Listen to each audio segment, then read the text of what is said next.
Hello, my name is Michelle Lewis, and you may know me as the Blessings Butterfly. I'm so honored to be here today in the CEO Lounge. So, thank you for allowing me to come into this wonderful sacred space and share my message with you. Sorry. My name is Michelle Lewis, and in case we haven't met yet, a little bit about me. I am the Blessings Butterfly, and that's the name of my holistic coaching practice. And under that umbrella, I do writing, speaking, and empowerment coaching.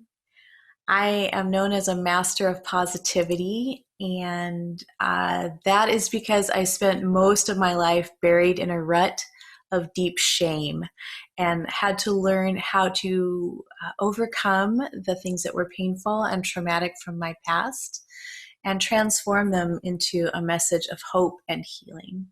And so that's what I'm here today to share with you a little bit about. My lesson for this session is called Mastering the Power of a Positive Mindset. Now, I'm excited to share this with you, so let me go ahead and share my screen, and then I'll hop up into the corner here. Ready? All right, thank you for bearing with me as we do that. All right, so here we are, and we are going to talk about mastering the power of a positive mindset. So let me talk a minute about transformational positivity, because for me, a positive mindset comes from one of two places. It can be something that you see a lot of in social media, which is actually fake positivity, where people, they only show the very best. It's very curated. They're only showing the highlight reel of their lives, and they're never really expressing anything that's a challenge or a struggle.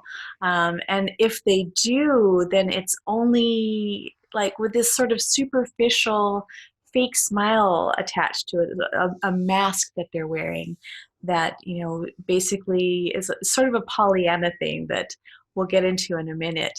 But what that does is that isn't transformational. That's not real positivity. What real positivity is, and what my body of work is built around, is discovering this endless well of energy from the creative source that exists in all beings. And it's when we tap into that we can experience something positive, something amazing. We transform our experiences to serve us and the greater good. Yeah, so that's what transformational positivity is, kind of in a nutshell. All right, so let's move forward. All right, we're here to talk about mastering your positive mindset. And I want to just be really clear that the most successful people already know this to be true. Mastering a positive mindset is a foundational piece for creating the kind of epic life that we all say that we want to have, right? We all talk about wanting to have this, epic life and all of that. But if we don't have a positive mindset in place, we'll constantly be coming up against our blocks and our blind spots. So why does our mindset even matter? Well, the truth is that our mindset is the lens through which we process our experiences, plain and simple. Now, our mindset can either be something fixed or what I call expanding. You may know that as a growth mindset. So when our mindset is fixed, we're not open to any other possibilities. It's the sort of place where we say it just is what it is, and this is the way things have always been, and that's just the way it is, and this is the way things happen, and that's just all, right? So you can see that's an example of a fixed mindset. And when it's fixed, we're not open to any other possibilities. And in effect, we keep ourselves stuck in this small, narrow view that actually limits our positive experiences. Now, the flip side of that is when we have an expanding mindset, then we're open to growth and we're open to the possibility of change. We're open to all the possibilities when we allow for an expanding mindset or a growth mindset. And that can be learned. That doesn't have to be something that you're just naturally born with. Just like we learn to have a fixed mindset based on our previous experiences that maybe turned out not so hot, we can also train ourselves to have an expanding mindset. And that is one that's going to be much more positive and allow us to really pursue the dreams that we have for ourselves. So, again, a fixed mindset keeps us stuck, and an expanding mindset allows for growth and possibility. All right, so let's talk a little bit about Pollyanna. If you're not familiar, Pollyanna was a novel written in 1913 by Eleanor Porter, and it is a story. It was later made into a movie and whatnot, kind of Disneyfied. But anyway, it was the story of this little girl Pollyanna who was orphaned at age 11, and she's basically an over-the-top optimist. She can't see anything that's bad, like it's like her kryptonite or something. She was orphaned at age 11. She went to live with her, hateful old auntie who basically borderlines on abusive. Um, and Pollyanna is so over the top positive that she plays something called the glad game. And that is where no matter how horrible, horrific, or dire the circumstances, she looks for something that she can be glad about in it. It's just gross. Like she gets, spoiler alert, she actually ends up losing her legs. Like she gets her legs busted up in a car accident. And it's crazy. She gets locked in an attic. She's punished for being late for dinner. Just nonsense, right? But in all these things, she's trying to find something to be glad about. So what that actually is, plot twist, what that actually is a coping mechanism that kids use to kind of bypass the really heavy and overwhelming emotions, these negative feelings that our bodies retain through a traumatic experience that are too much for us to understand as kids. So we create this bypass, this mechanism, this Pollyannaism that allows us to kind of gloss over something awful that's happened so that we can keep moving forward and not stay stuck in it. But what happens with that is it kind of snowballs into this fake positivity that we see so much of today, where people are ignoring the tough things and not sharing their struggles. And they're just like, well, let me just look for the silver lining in this. And it's like, okay, yes, look for the silver lining, but also acknowledge that there's a problem. All right, so a little ranty there, sorry. So how can we move forward with this? What can we do to cultivate and master positivity without turning into an over-the-top Pollyanna during our tough times? I'm glad you asked. The key step in mastering this positive mindset is to be real. Become comfortable with being real. Don't fall for the trap of fake positivity, because the truth is that faking it only saps your strength and it decreases your energy. So, my friends, you must become comfortable with being uncomfortable. Be willing to examine your fears, your doubts, and any self-limiting beliefs, because they're actually giving you really important information. Any and all of these so-called negative emotions that we experience, because hello, we're human, these can actually become some of your very best teachers. So again, the key step in mastering your positive mindset is to just be real. Be real, 100% authentic. Let's talk a little bit about your inner critic, because that sucker comes up a lot, am I right? Now, before I move forward with that, I want to first give a shout out to Nicole Lewis-Keeber, who I could not have possibly done this without. She has taught me so much about working with my inner critic and just really having a complete mindset shift with regards to who my inner critic is and what it's there for. So check out Nicole Lewis Keeper's work. She's amazing. All right, so who is your inner critic and how can it help you? Did you know that your inner critic is actually part of your support team? Right? That sounds counterintuitive, but it's true. The fact is that your inner critic, its only job is to protect you. And that's why it has so much to say whenever you try to do anything that's out of the ordinary. It starts freaking out. It's just scared for you. Excuse me. Pardon me. Right. So, yes, your inner critic will pipe up whenever you start to try to do anything out of the ordinary, like start a new business or up level in your business or share a message that's really personal. It starts to freak out, it starts to panic, and it starts to start criticizing you because it's scared for you. So, what if we look at it in a different way? What if we look at our inner critic as not someone who's out to get us or be a total killjoy, but as someone who is part of our support team? You can actually partner with your inner critic instead of trying to ignore it or shut it down. Because let's be honest, whenever we try to ignore it, shut it down, smash it, crush it, kill it, slay it, all of this stuff that we're told, just ignore that negative noise, ignore it, look away from it, whatever. It just gets louder. It just gets louder inside us. So instead of trying to ignore it, instead of trying to, drown it out, instead of trying to shut it down, listen to what it's warning you about. Take it a step further and say thank you for your input. And then it's calm. It's been heard. It'll let you then process.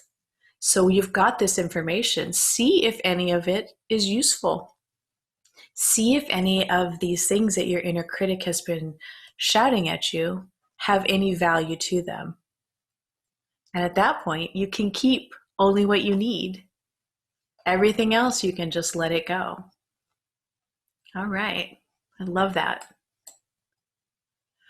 All right, so we'll come back to our inner critic in a little while. But what I want to move on to next is tapping into your positive energy. People are always asking me, Michelle, what can I do to get back into a positive space? I'm freaking out about this, that, or the other, and I need to tap into something positive. What do I do? Well, let me share with you what I have found to be the fastest and most effective way to tap into your own well of positive energy and really shift your mindset. And this is what I call a mind body method that I call the 3+3. All right.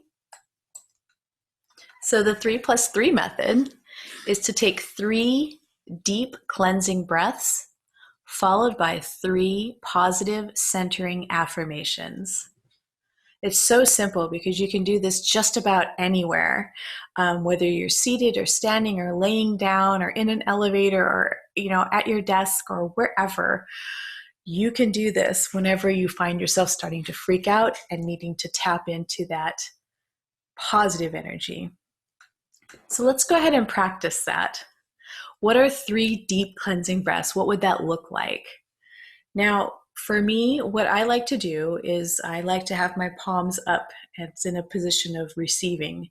You can do that with your arms resting on your armchair or the arms of your chair or at your side. If you can, I'd like to have my palms up.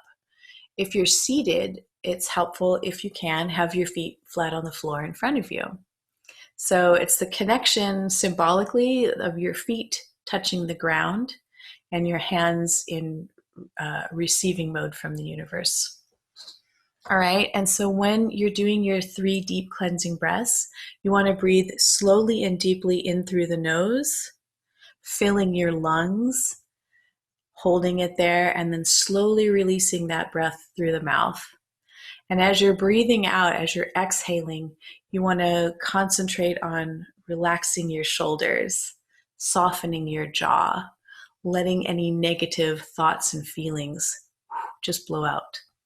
So let's go ahead and do that together, all right? Let's do 3 deep cleansing breaths together right now. All right.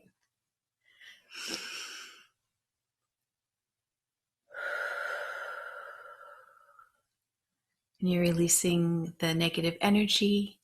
You're letting your shoulders relax. You're letting your neck relax, your jaw soften. Let's do our second deep breath right through the nose.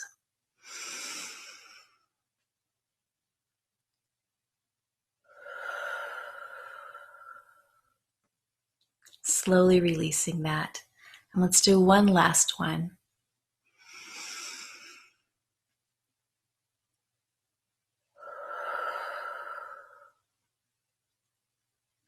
Can you feel the difference in your energy just from 3 simple deep breaths? It's phenomenal how quickly that can shift and how quickly your energy can shift just with 3 deep cleansing breaths. And what you're actually doing is you're hyper-oxygenating your cells with that deep intake of oxygen. And you're allowing, as you're concentrating on relaxing the places where you feel tension in your body, typically the neck, the shoulders, the jaw, the back, releasing that, and then concentrating on letting that negative energy go out with the breath. What you've done is you've cleared out some negative energy and you've created a space for the part that comes next. That's receiving these positive centering affirmations. You're creating a space where you can nourish yourself and nourish your soul with positive affirmations that center you and get you back on focus and getting back into that positive mindset. So what might some positive centering affirmations look like for you? I put together a couple of quick ones here. These are some that I love to use. I find them really accessible and just easy to grab in the moment when I need them. Yours might look a little bit different than this, and you're welcome to try some of these right now. So let's do that exercise one more time, all right? We'll do our 3 deep cleansing breaths, and then we'll follow them up with 3 of these affirmations here, these power phrase possibilities. I'm going to just pick 3 at random. You can do whichever ones work for you. Now, here's the thing also. You can say these audibly, or you can just think them in your head and feel them in your heart. But that is the place where you've created that space with your breath. Now you can go ahead and receive the thing that's powerful and positive. All right, let's do 3 breaths. 3 deep cleansing breaths. Ready? Breathe in.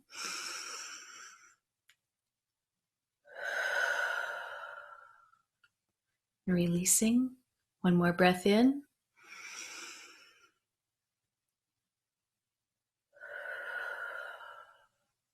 Softening the places of tension as you exhale. And one last breath in.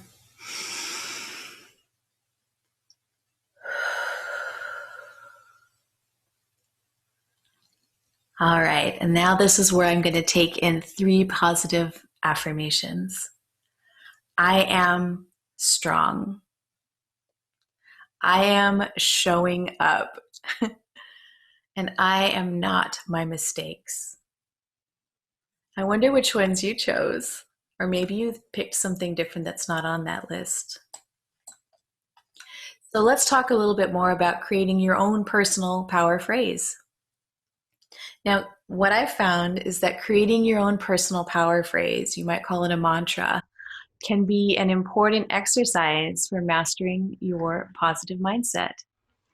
This becomes your go-to phrase, your pep talk, your instant superpower that you're calling on. What you're really doing here is you are affirming with yourself who you really are. And you are calling up the strength that you need in that moment. So that can change and shift as whatever you're dealing with. But it becomes a place where you are taking control. You are placing yourself in a positive state of mind, and you are declaring to yourself that you are strong, that you are worthy, that you are loved, that you are not your mistakes, whatever the case may be, whatever the phrase is. So I want to invite you to spend some time with this after this session, to spend some time discovering and creating your own personal power phrase, your own personal mantra. And the way that I like to start that, and the way I tell my clients to start that, is to start with creating an awesome list.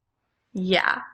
Make an exhaustive, awesome list of all of your strengths, all of your gifts, all of your talents, your very best qualities, and yes, your achievements. Don't overthink it. Don't second guess. Definitely don't hold back, and don't go back and edit it. Just dump it all out there. Just spill out all that goodness. Just let it pour forth. And now take a look at it and see, what is a theme that you're seeing in your list? Are you seeing like all these areas where you see strength, where you see kindness, where you see love, where you see fierceness, where you see being a total badass, whatever it might be? Pick out some of those themes that you notice and own them. Because guess what? This is your life story that's coming out here. This is the stuff that you get to use as your strength. This is the stuff that you get to call on as your superpowers. Now, if you need help with this part, if you need help coming up with an awesome list, just ask your best friends. Just ask the people who you trust, who are kind and good to you, to reflect back to you what they see. Ask them to tell you what they think is the most awesome thing about you. That might feel weird. Do it anyway. Trust me on this one. It is so empowering to hear greatness reflected back to you. Because sometimes we can't always see how strong we are until we really actively look at it. And even then, sometimes we just need someone amazing who tells us the amazing things that they see in us. I can't wait for you guys to put together your awesome list. And that's something that's going to evolve over time. It's going to be something that grows. All right. So remember we said we'd come back to our inner critic. This is why we want to make this list personal. This is why you want to make your power phrase something really personal. Because the truth is that your inner critic will say some pretty nasty things to get your attention whenever you try to ignore it.